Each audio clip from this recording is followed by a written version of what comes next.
We're there. We humans are in a unique time and place in history where we now face a new landscape of threats for which our evolved sense organs are insufficient to detect. How? How is that the case? How can we as human organisms, biological organisms of this fine earth of ours, be in a place where we no longer have the sense organs to detect dangers, hazards, risks, threats? I'll tell you how. Cultural evolution. I'll say that again because it's so important. Cultural evolution. Cultural evolution has brought us to this place where an awful lot of the external environment has been changed, altered, morphed by the actions and decisions we humans take and make.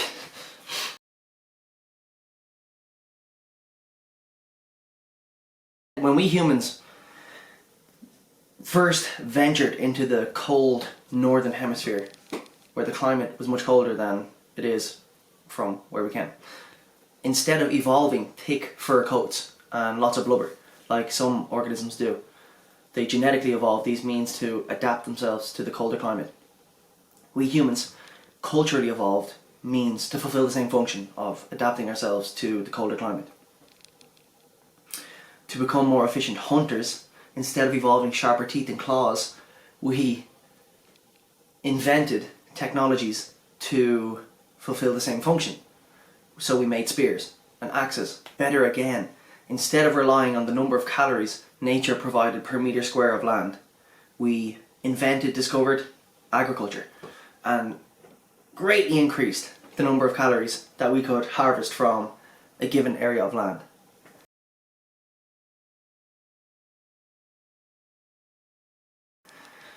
Cultural evolution is crazy. Let's imagine for a moment a hypothetical scenario that will serve to illustrate the point about how rapid and consequential cultural evolution is. So you can imagine a hunter-gatherer. He is cracking nuts with his stone. Just a small stone, gripped in his hand. Boom! Cracking the nuts. A second hunter-gatherer is watching him and he thinks to himself, I can make that more efficient by putting that stone at the end of a stick.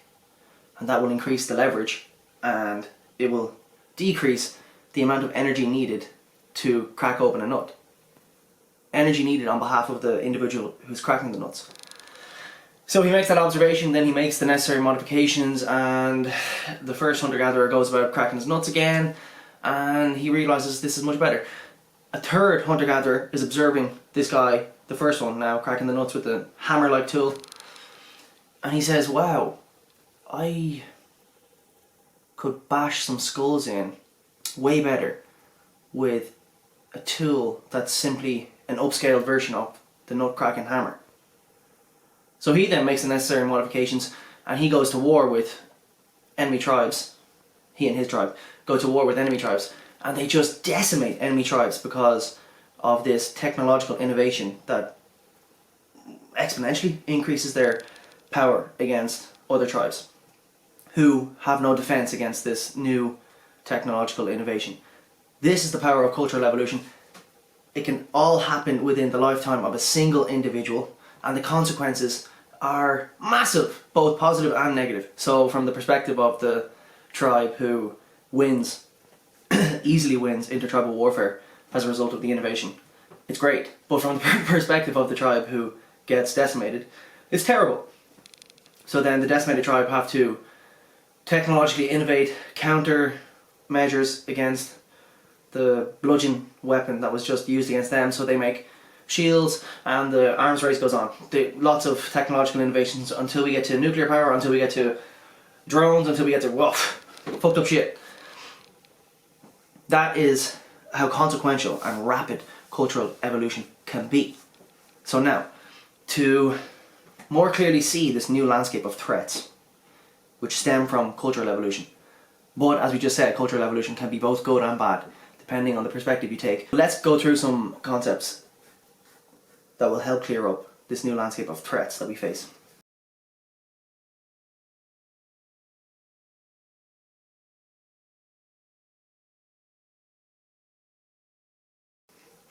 Hypernovelty. is one concept. This is simply, it refers to the rate of change being so fast that it outstrips our species' capacity to adapt, genetically and culturally adapt. And the rate of change obviously stems from cultural evolution.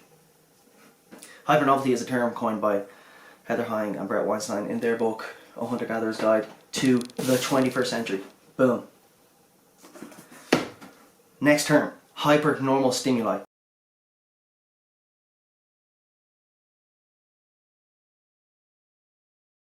These are stimuli that stimulate certain pathways in the body, but at a concentration, at a highly concentrated amount, to a highly concentrated degree.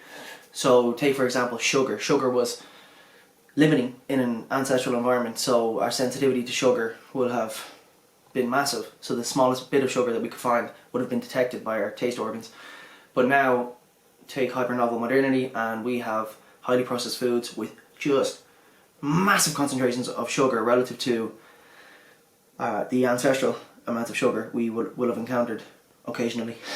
So that's a hypernormal stimulus in that it is stimulating a pathway that evolved in an ancestral setting to detect tiny amounts of sugar, but it's giving us massive amounts of sugar. So it gives us a proportionally massive amount of dopamine or reward, which makes us seek out that food again, and that sort of hedonic treadmill, we're on it. And the next term that will be important for this exploration is the expropriation of the senses.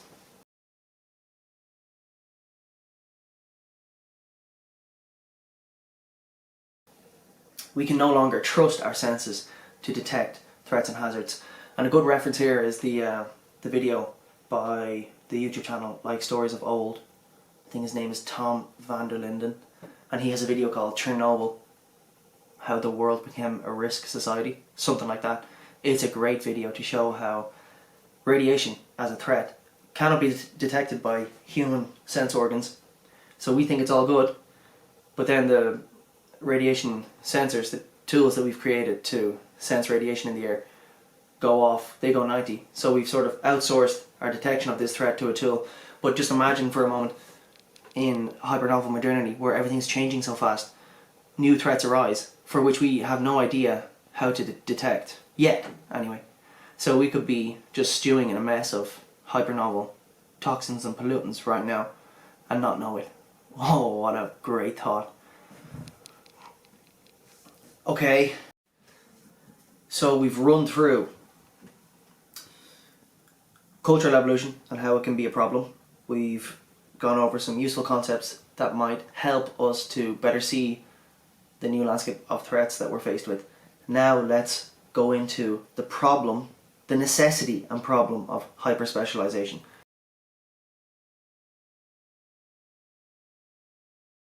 Okay, obviously we're living in a world where within each domain there's been so much research, so much money pumped into it, so much new discoveries, so many new discoveries, that each domain is itself, it would take many lifetimes for a single individual to become well versed in, take 3 modern domains of research. Many lifetimes. So hyper-specialization is a problem in that as you go deeper and deeper down the rabbit hole, fewer and fewer people can follow you because they just don't have the time that you have to go down this particular rabbit hole. They're going down their other rabbit holes. So, but it's necessary at the same time because we need to understand where the threats are coming from how many different angles are the threats coming, or from how many different corners of the world are these threats coming. And without the hyper-specialized individuals to see those threats, who have been trained to see those threats and who have developed the eyes to see those threats, that of course is metaphorical, but serves to illustrate the point. Without those individuals, then we won't be able to see those threats. Now, that's the necessity of hyper-specialization, but the perils of hyper-specialization is that it encourages this sort of siloed form of thinking, where people now actually enter into us versus them thinking dynamics, Like, no, we're the chemists, you're the biologists, you're the physicists. And then within those fields there's even more silos of thought. And so there's this sort of reluctance to share information across discipline boundaries. That is a problem because we actually need to communicate across the boundaries and become interdisciplinary. What a buzz term. Interdisciplinary, multidisciplinary, interdisciplinary humans. Because without that, then we won't be able to see the threats for what they are. If we continue down this hyper-specialized pathway, where the perils of hyper-specialization, being blind to the multiple synergistic effects across disciplines and the new threats that arise, but nobody can see them because everybody's too busy fighting their own corner in their own siloed way of thinking. If we continue to blind ourselves to those emergent threats, then they will take us out. So that's bad news, because if we just extrapolate from here, where we're hyper-specialized and each of us, each to their own, in their own disciplines, if we extrapolate out from that, then we can see, projecting into the future, that many problems will arise as a result of our failure to communicate across boundaries, and those problems may be catastrophic for humanity. Oh no. What do we do about this? Sometimes the way I frame it is, we need a new population of people to emerge. These people, I will call them the self-elected, post-industrial new gypsies.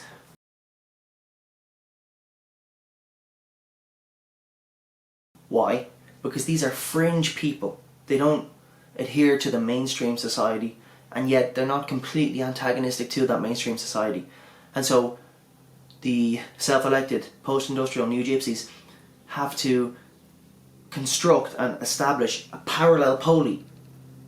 It's an independent society that runs in parallel to mainstream society. So it both cooperates with and is antagonistic to that society, because where mainstream society will inevitably drop the reins, the parallel poli swoops in, picks up those reins, and continues the human enterprise. So that's what the self-elected, post-industrial new gypsies are all about. Fringe people, bohemians, if you will, who will ensure the continued survival of the human species. Sometimes that's how I frame it. That is obviously a playful way to frame it, but I think it's necessary to frame it in that way, for me at least, to convey the message, to portray the picture, what I'm trying to say. So now we come to hypernovelty, and how hypernovelty interacts with the most basic basics.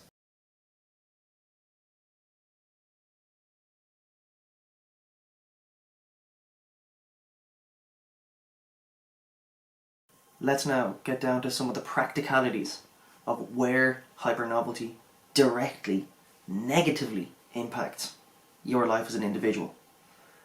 Because there are certain areas, the most basic basics, that are fundamental to human life, but that are being negatively affected by this hypernovelty. So the first, most basic basic, is social interactions. Ever since World War II, our social interactions as humans has changed. So in an ancestral environment, we would have convened in a small group, relatively small group, and exchanged information among one another in a small setting, in close proximity, face to face, where everybody's contribution could be heard, if they so pleased. Fast forward to post-World War II, where technologies like the TV and the radio were manufactured and distributed widely among the West. Every household now had these technological devices that facilitated a different way of information exchange. And it wasn't actually information exchange, it was unidirectional information dissemination. So whoever had the money and the power and the will to purchase airtime on TV or radio, that was the source of information, and they could mould narratives to their liking.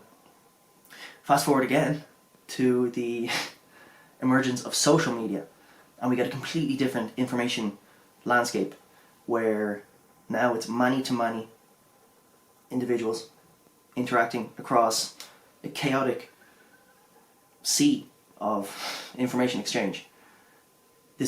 We as humans are still trying to figure out the social media landscape and how to use that tool as effectively as possible. But the point here is just understand how quickly information exchange, the format of information exchange and the environment or the ecology, information ecology, has changed within some people's individual lifetimes. It went from the mass media being the predominant form of information dissemination to social media now, and we're just in the chaos of social media and trying to figure that out now. So in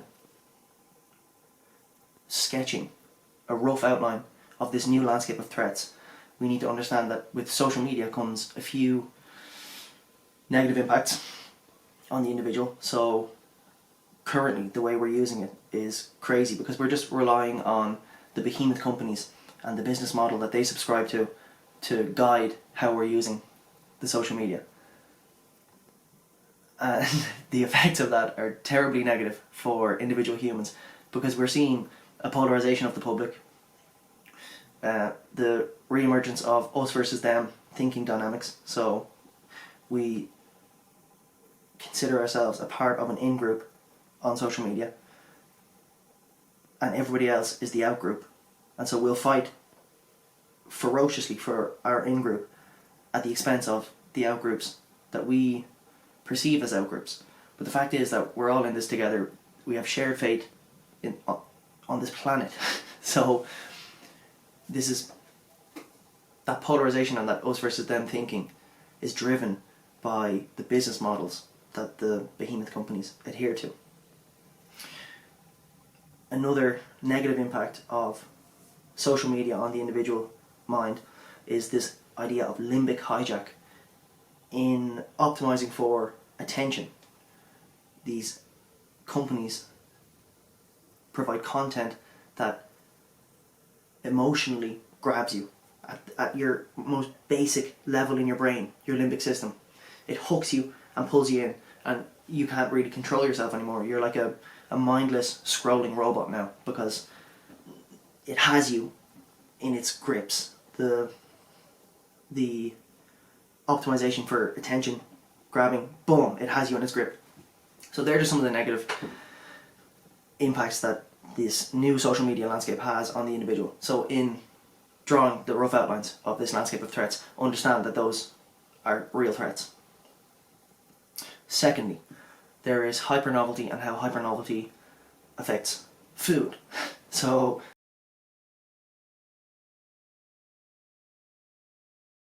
back to the ancestral environment.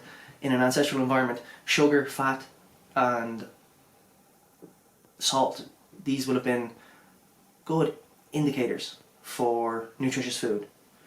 At least sugar and fat would have been, and salt is necessary for physiological functions but in small supply in nature. So our taste buds evolved to be extremely sensitive to sugar and fat. So whenever we get a taste for sugar and fat in the foods that we're consuming, there's an associated reward. So maybe a dopamine hit or whatever associated with the consumption of foods that have sugar and fat. And in the ancestral environment that would have been good. It would have been an accurate proxy for nutritious food. Fast forward to hyper-novel modernity and we now have highly processed foods that have ramped up concentrations of sugar, fat and salt in each item of food simply to stimulate that reward pathway without the nutrition that reward pathway would otherwise have been associated with. So companies have figured out how to engineer foods to optimize the salt, sugar and fat content without the associated nutrition. So evolutionarily we think, wow, this is a bargain, we're winning. But if we apply our rational minds, we see how this is actually a negative impact on the individual human as a result of hypernovelty, because the nutrition that good taste would otherwise have been associated with is no longer there. Again, boom, rough outline of one of the threats that hypernovelty poses to the individual. thirdly, there is hypernovelty, and it's negatively affecting sleep.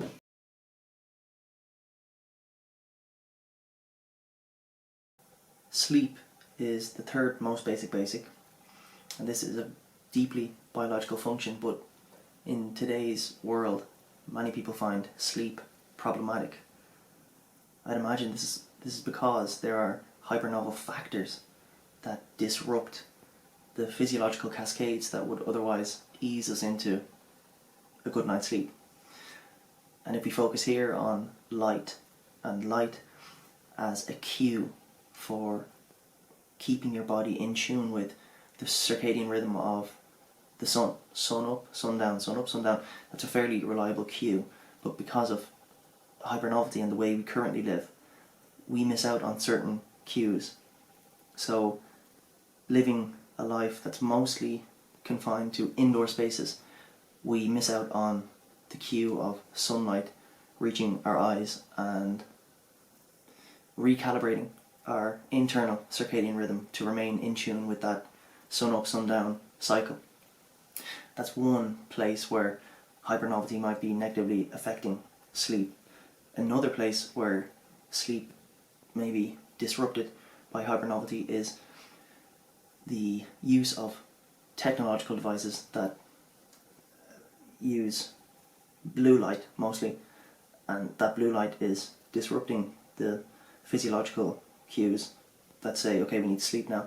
So if we use our phones later on in the evening, our body is tricked into believing that we're earlier on in the day than we actually are, because the light that it emits is more like the light of midday than it is the light of the evening. So that's just another two threats that make this otherwise seamless biological function difficult. And lastly, but certainly not least, we have hypernovel factors and how they negatively affect movement or exercise, which is the fourth of the most basic basics.